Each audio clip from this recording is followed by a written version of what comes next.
Okay, so since my storage was full, I'm going to start over. One day, when Dolly was 9, the school burned down. Luckily, nobody was inside at the time, but it meant that Dolly had to go to a bigger school farther away. There were richer kids at the new school. They looked down their noses at the Partons. They called Dolly Rag Top. She was embarrassed to be so poor, but she never let it show.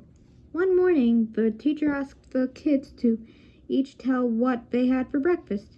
One by one, they listed fruit juices, bacon and eggs, cereal and toast. Dolly never had more than plain biscuits and gravy, and she knew the others would make fun of that. So when her turn came, she made up a big fancy breakfast of eggs, bacon, oatmeal, orange juice, and toast. Then she started to worry. Her brother Denver was in the same class, and Denver never lied. What would he say?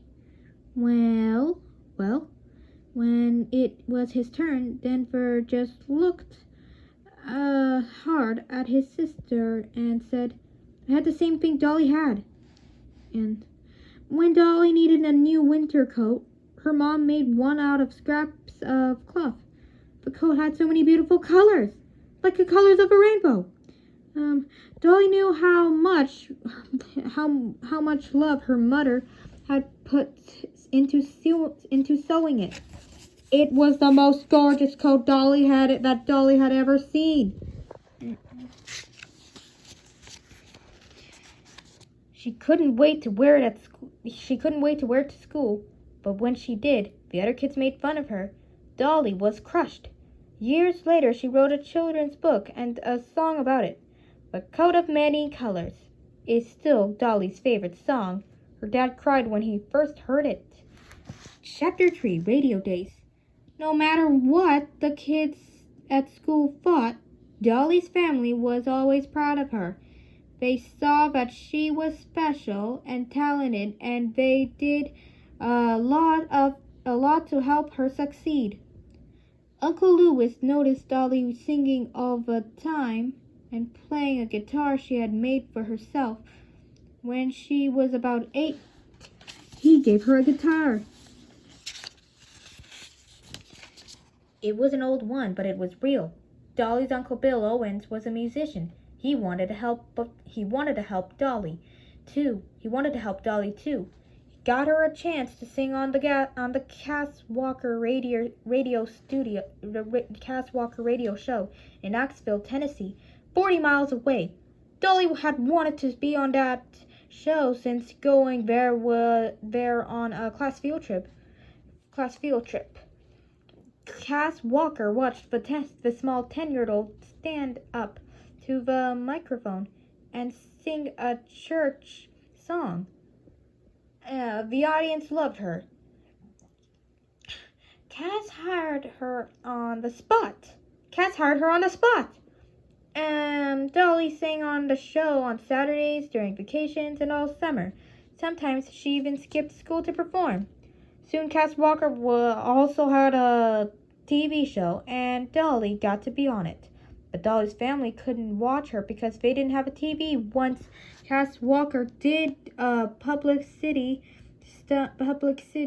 stunt before his show. He dared 50 people to climb a 50-foot pole to get a $50 bill at the top.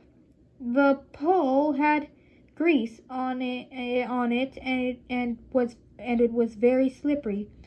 No one could do it. Oh dear. Dolly had an idea. After she got herself all wet, she rolled around in sand. Then she scooted right up the pole and grabbed the money. It was enough to buy her family a TV. What would Dolly have done without her family? Uncle Bill drove Dolly to her shows. Uncle Louis took Dolly to make tapes of her songs and sent them to record companies and the Grand Ole Opry. Uncle Bill helped Dolly's to write a song, Puppy Love. Another uncle, John Henry, paid for Dolly and her grandmother to go to Louisiana so Dolly could record the song into a studio. It was the first time either of them had been out of Tennessee. It was a hard trip. They missed the bus in Alabama. What would they do now? They didn't even have money for food. Somehow, Dolly and her grandma got to the studio and back, and the record was made.